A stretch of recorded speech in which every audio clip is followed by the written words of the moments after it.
मुंबई गोवा महामार्गावरील खड्ड्यांमुळे अपघातांची मालिका सुरूच असून आज पहाटे कुडाळ पंडूर येथे एका मालवाहू ट्रकचा अपघात होता होता थोडक्यात वाचला। खड्डे चुकवण्याच्या प्रयत्नात चालकाचे नियंत्रण सुटल्याने ट्रक थेट रस्त्याच्या दुभाजकावर जाऊन आदळला।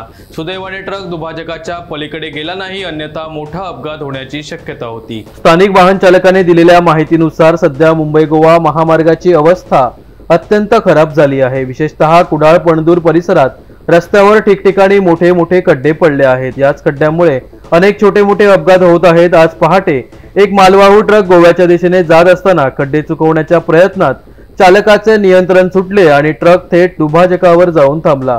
या घटनेनंतर महामार्ग प्रशासनावर पुन्हा एकदा टीकेची झोड उठली आहे। वाहन चालकांकडून सातत्याने हे खड्डे लवकरात लवकर बुजविण्याची मागणी होत आहे।